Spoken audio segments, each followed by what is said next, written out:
ये बात साल 2014 की है। एक लड़की अपने माता पिता के पास जाती है। जाने के बाद अपने माता पिता से कहती है कि पापा, मैं एक लड़के से बहुत ज़्यादा प्यार करती हूँ। जैसे ही उसके माता पिता इस बात को सुनते हैं, वो करोड़पति फैमिली से होते हैं, रिच लोग हैं, ये सब उनके लिए सामान जैसी स्थिति थी। लेकिन उन्होंने जो बातें सुनने के बाद उनके पैरों तले जमीन खिसक जाती है। लड़की से जब पूछा जाता है कि बेटा उस लड़के का क्या नाम है, वो लड़का करता क्या है, तो लड़की बताती है वो पेशे से इंजीनियर है और उसका नाम है साजिद अली अंसारी। जैसे ही उस लड़के का नाम सुनते हैं, माता और पिता उसके परेशान हो जाते हैं। वो कहने लगते हैं कि बेटा तुम हिंदू हो, वो मुसलमान है, ये कैसे हो सकता है। इसी बीच उस लड़की से पूछा जाता है कि तुम्हारी मुलाकात कैसे हुई, तो वो लड़की बताती है कि साल 2021 की बात है। अचानक से हमारे फ़ोन पे मिस कॉल आ जाती है। जैसे ही मिस कॉल लगती है, उस कॉल का जवाब दिया जाता है। उन दोनों की बातें जो है इतनी ज़्यादा पसंद आ जाती है कि कब वो बात करते करते दोस्ती में बदल जाती है। उसके बाद दोनों साथ जीने और साथ मरने की कस्में खा लेते हैं। लड़की की ये बात सुनने के बाद आखिरकार घर वाले करे तो क्या करें। तभी घर वालों के दिमाग में एक आइडिया आता है और घर वाले कहते हैं अगर तुम अपनी मर्जी से शादी करती हो तो जो हमारे अचल संपत्ति हैं उससे बेदखल कर दिया जाएगा और हमसे तुम्हारा कोई रिश्ता नहीं रहेगा। अगर तुम उस लड़के के साथ गई तो तुम देख लेना, तुम्हें घर से एक फूटी कौड़ी भी नहीं मिलेगी। ये जो फैमिली वो करोड़पति परिवार है और वो अपने बेटी को यानी कि अपने लड़की को समझाते हैं कि अगर तुम ऐसा करती हो, जो हमारा चल अचल संपत्ति है उससे बेदखल करने का फैसला कर लिया था। और साथ में ये भी कहा कि अगर तुम अपनी मर्जी से फैसला लेती हो तो हमसे कभी बात भी मत करना, कभी भी घर की तरफ आने की कोशिश मत करना।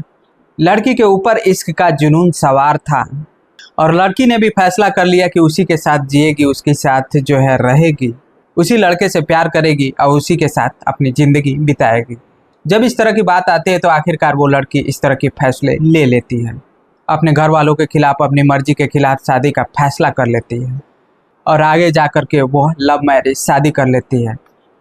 वक्त का पहिया जब आगे बढ़ता है तो कुछ दिन बाद पता चलता है एक कत्ल हो जाता है, वो भी भयानक तरीके से।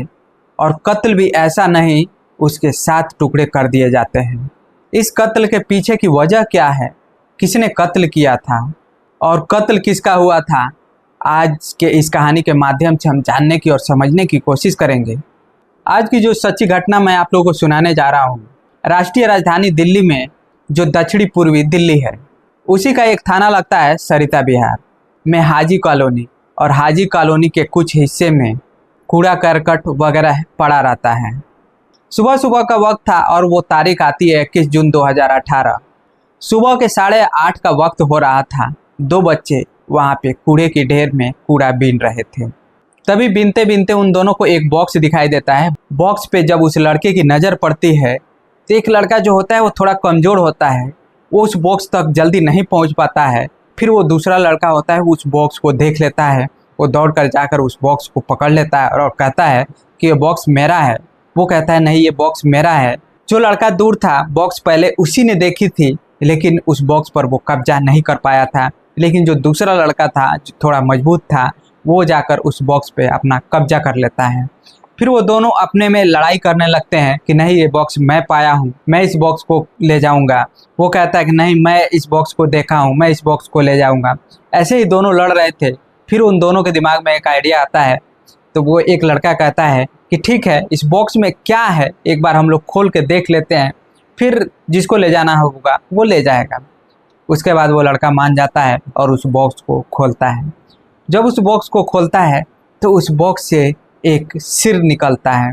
जब वो सिर निकलता है, एक महिला का होता है, जो कटा हुआ सिर उस बॉक्स में रखा होता है। जब वो लड़का देखता है, दोनों लड़के वहाँ पर चिल्लाने लगते हैं, ज़ोर ज़ोर से चीखने और चिल्लाने लगते हैं और यहाँ से भागने लगते हैं। कुछ देर जाने के बाद एक व्यक्ति उनसे मिलता है और कहता है आखिर क्या बात है, क्यों चिल्ला रहे हो, क्या मामला है, हमें बताओ। फिर वो दोनों लड़के उस व्यक्ति से बताते हैं। वो जो व्यक्ति था वो थोड़ा समझदार था, होशियार था। वो उसकी बातों को सुनता है और समझता है। उसके बाद जाकर वहाँ देखता है। देखने के बाद वो वहाँ के लोग जो होते हैं उनको सूचना देता है और साथ ही कंट्रोल रूम को भी फ़ोन करता है। पुलिस कंट्रोल रूम में फ़ोन करने के बाद कहता है कि साहब, सरिता विहार पुलिस स्टेशन के एरिया में आने वाली एक कॉलोनी है, जो कि दिल्ली में जाकिर जामिया है। जामिया के पास एक कॉलोनी लगती है, आपको यहाँ पर आना चाहिए। जैसे पीसीआर को सूचना मिलती है, पीसीआर के साथ साथ नज़दीकी पुलिस स्टेशन की टीम मौके पर पहुंच जाती है, चाहे फोरेंसिक टीम हो, डॉग स्क्वाड हो या फिर सर्विलांस टीम हो, ये भी पहुंच जाते हैं, थानेदार भी पहुंच जाते हैं और फिर जो बड़े बड़े अधिकारी होते हैं वो भी मौके पर आ जाते हैं। आने के बाद उस बॉक्स को जो है देखा जाता है। देखने के बाद उसमें जब वो लोग देखते हैं तो उसमें कुछ जो है शरीर के जो भाग होते हैं वो दिखाई देते हैं। जैसे सिर अलग था, उसका हाथ अलग था, पैर अलग था, अलग अलग जो है दिखाई दे रहे थे, लेकिन कुछ पार्ट जो है शरीर के नहीं मिले थे। फिर वहाँ पे डॉग स्क्वाड की मदद से वहाँ पे तलाश किया जाता है। फिर एक जो है ब्लैक कलर की पन्नी होती है, उस थैले में जब उसे देखा जाता है तो बाकी पार्ट्स उस थैले में मिलते हैं। फिर उसको जो है कब्जे में लिया जाता है और पोस्टमार्टम के लिए भेज दिया जाता है। पोस्टमार्टम में जो रिपोर्ट निकल कर आता है, पहले उनका गला दबाया गया है, फिर उसको एक धारदार हथियार से अलग अलग 7 टुकड़े किए गए थे। उसके बाद वहाँ से पुलिस की team, inspector Mukesh Kumar, inspector Ram Niwas, sub inspector वक्टेश्वर, साथ ही में नागेंद्र नागर, ये 4 लोगों की टीम बनाई जाती है जो सीधा गुरुग्राम पहुंच जाती है। गुरुग्राम में उस कंपनी के पास पहुंचती है जिस कंपनी का वो बॉक्स होता है। मूवर्स एंड पैकर्स कंपनी का जो बॉक्स होता है, उस कंपनी में जाने के बाद वहाँ पर वो फोटो दिखाया जाता है उस कंपनी में कि ये बॉक्स आपकी कंपनी का है। तो कहते हैं हाँ ये तो मेरे कंपनी का है। तो उसके बारे में जानकारी जुटाने की कोशिश करते हैं, लेकिन वहाँ पे जो लोग होते हैं वो कहते हैं कि हमारे कंपनी में रोज़ ना जाने कितने बॉक्स जो है पैक होते हैं, निकलते हैं, इसका कोई पता नहीं होता है, हम कैसे इसका डिटेल्स देख सकते हैं या दे सकते हैं।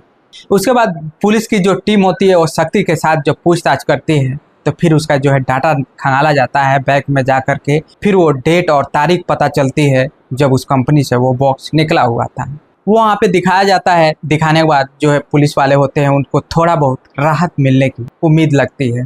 हाँ, एक ऐसा जानकारी जो है सामने आती है सारे पेपर को खंगालने के बाद। तभी एक जानकारी जो है सामने निकल कर आती है कि दिसंबर 2017 की बात है। यूनाइटेड अरब अमीरा या दुबई है। दुबई शहर से लगभग 15 से 20 किलोमीटर दूर एक जगह लगता है जिसका नाम है शारजहां। शारजहां से इस कॉटन के कई सारे बॉक्स थे, उत्तर प्रदेश के जिला अलीगढ़ में ये पहुंचाए जाते हैं जावेद अख्तर नाम पर। जैसे ये पता चलता है तो उस कार्टून और उस बॉक्स वाले को वहीं छोड़ दिया जाता है। पुलिस की टीम सीधा उत्तर प्रदेश के अलीगढ़ पहुंच जाती है जावेद अख्तर के घर पर। जब जावेद अख्तर के घर पर जाती है पुलिस और दरवाज़ा खटखटाती है तो वहाँ पे जावेद अख्तर निकलता है। निकलने के बाद उससे पूछताछ की जाती है कि ये कार्टन जो है आपके यहाँ पे आया था कहीं से, तो बताता है कि हाँ ये तो मेरे यहाँ का कॉटन है, कहाँ से आप लोग को जो है मिला। उसके बाद उसके बारे में पूछताछ करते हैं तो कहते हैं कि हमारे यहाँ जो भी कार्टून था वो हमारे यहाँ की नौकरानी ले गई है। फिर वहाँ से उसके नौकरानी के यहाँ जाते हैं, नौकरानी से पूछताछ करते हैं। उसके बाद वो नौकरानी कहती है कि हमारे यहाँ 3 बॉक्स आए हुए थे, तीनों अभी भी हमारे घर में हैं। उसके बाद जब ये पुलिस वालों को पता चलता है, जब देखते हैं तो कहते हैं ठीक है। फिर वहाँ से जाते हैं और जाने के बाद फिर से जो है जावेद अख्तर के घर पर पहुँचते हैं। उससे कहते हैं कि बाकी बताओ कार्टून कहाँ है। उसके बाद वो बताने को तैयार नहीं था, फिर उससे सख्ती के साथ पूछताछ की जाती है। फिर वो कहता है कि ठीक है बताता हूँ, हमारा एक और घर है। तब पुलिस ने कहा कि शायद इससे कुछ राहत मिलने वाली है, अब पुलिस के लिए मंजिल आसान होने वाली है। लेकिन आसान नहीं था। जब जावेद अख्तर से पूछा जाता है कि तुम ये बॉक्स कब और कहां से लाए थे, उसके बाद वो जो जवाब देता है पूरी कहानी को बताता है कि साहब मैं यूएई की शारजहां में मैं नौकरी किया करता था, लेकिन साल 2017 दिसंबर का महीना था। वहाँ से सब कुछ छोड़ छाड़ के अपना सामान पैक करने के बाद सारा सामान पैक करके उस कोरियर कंपनी की मदद से ले करके हम वापस चले आते हैं। जब पुलिस वाले पूछते हैं कि ये बॉक्स कहाँ पर है तो वो कहता है कि हमारा एक फ्लैट है दिल्ली के शाहीन बाग में। फिर वो उस फ्लैट पर पहुँचते हैं। फ्लैट पर जाने के बाद वहाँ पे देखा जाता है कि उस फ्लैट में ताला लगा हुआ है। तो उस घर में जो भी रहता था उस फ्लैट में, तो नीचे एक प्रेस वाला रहता था, एक धोबी रहता था, उसके पास चाबी दे कर जाता था। जैसे ही पुलिस वहाँ पहुँचती है फ्लैट में ताला लगा हुआ था। वह बताता है कि फ्लैट हमने किराए पर दिया हुआ था और किराएदार का जो नाम होता है साजिद अली अंसारी, जो कि बिहार के चंपारण का रहने वाला होता है और पेशे से वो इंजीनियर होता है। उम्र उसके 26 साल के आसपास होती है।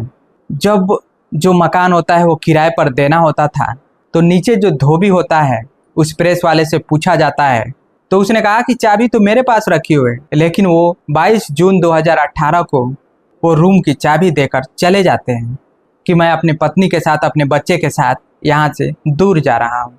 तो वो पूछने की कोशिश करता है, लेकिन वो कहता है अभी कोई हमारा ठिकाना नहीं है, जब लेंगे उसके बाद पता चलेगा। उसके बाद उससे पूछा जाता है कि यहाँ पर कोई उसके आने जाने या जानने वाला कोई होता है, तो पता चलता है उसका एक भाई होता है शाहीन बाग में, जिसका नाम होता है हसमत अंसारी। फिर पुलिस वहाँ पहुँचती है। वहाँ पहुँचने के बाद जब उसका दरवाज़ा खटखटाती है, उस दरवाजे को खोलने के बाद जो निकलता है वो होता है शाहिद अली अंसारी। फिर पुलिस ने उसे दबोच लिया और दबोचने के बाद उससे पूछताछ शुरू कर देते हैं। जब पूछताछ शुरू की जाती है, वो दिन था 25 जून 2018। उसके बाद जब शाहिद अली अंसारी से पूछताछ की जाती है तो वो बताता है कि हम दोनों एक दूसरे से प्यार करते थे।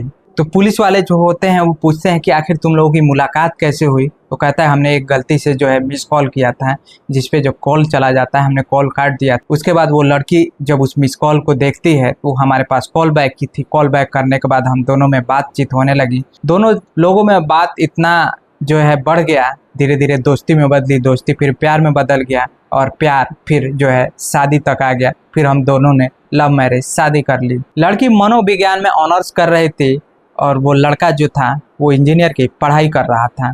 दोनों बातचीत के दौरान जब उसके घर वाले जो है रिच फैमिली से होते हैं लड़की के, उसे मनाने की कोशिश करती है लड़की, लेकिन घर वाले नहीं मानते हैं।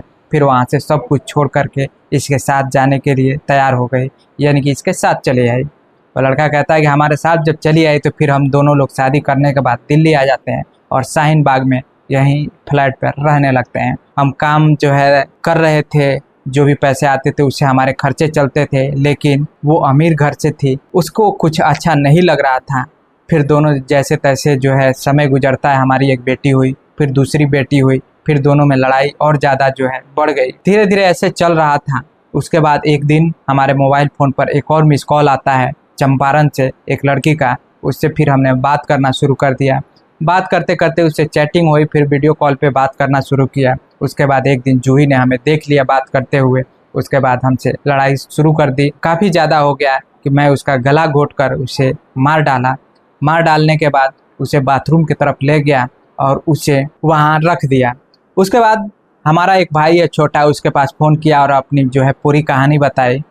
उसके बाद जब उस कहानी को बताया तो भाई कहा कोई बात नहीं, हो जाएगा, तुम ऐसे नहीं ऐसे करो। उसका भाई जो है दूसरा वो भी आ जाता है। उसके बाद जब उसका मर्डर हो जाता है, उसके 7 टुकड़े कर देते हैं, बाथरूम में जो है रख देते हैं, उसका जो है खून जो है ख़त्म हो जाए, शरीर जो है सूखा पड़ जाए। उसके बाद दोनों मिलकर तीसरे भाई के पास जाते हैं, जो उसका तीसरा भाई होता है। तीसरे भाई से राय लेते हैं। फिर तीसरा भाई जो है कहता है कि हमारा लक्ष्मी नगर में एक दोस्त है, उसके पास जो है गाड़ी है, उस गाड़ी को ले आते हैं, फिर हम उस लाश को ठिकाने लगाएंगे। फिर तीनों मिलकर जो है उस लाश को ठिकाने लगाने की कोशिश करते हैं। उसकी जो 2 बच्चियां होती हैं, एक 1.5 साल की, एक 2 साल की, वो दोनों जग जाती है। फिर उन दोनों को किसी तरह मनाता है और जो है घर में फिर रख देता है। उस लाश को उस गाड़ी के डिग्गी में रख कर एक जो है कार्टून में पैक कर लेता है और एक जो होता है वो बॉक्स जो है ब्लैक कलर की पन्नी में रख करके बाकी पार्ट जो है ले जा कर के एक कूड़े के ढेर में डाल देते हैं। लेकिन चालाकी इतनी करने के बाद उनको ये नहीं पता था कातिल कितना हो शातिर हो, कहीं ना कहीं वो अपनी गलती छोड़ ही देता है। जिस कार्टून को उसने वहाँ पर फेंका था उस पर एक कोरियर का कार्टून था जिस पे पूरा एड्रेस लिखा हुआ था, जिसके जरिए जो है पुलिस उसके पास पहुँच जाती है। जब इस कहानी को पुलिस सुनती है, साल 2014 में मिलने के बाद दोनों फैसला करते हैं और साल 2016 में बिहार से सीधा दिल्ली की रुख कर लेते हैं। शाहीन बाग में आकर रहना शुरू कर देते हैं। 20-21 जून 2018 की बात है।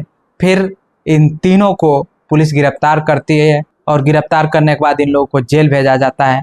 दोस्तों, इस कहानी को सुनाने का उद्देश्य आपको परेशान करना नहीं, आपको जागरूक करना है, आपको सचेत करना है कि जहाँ भी रहें सतर्क रहें।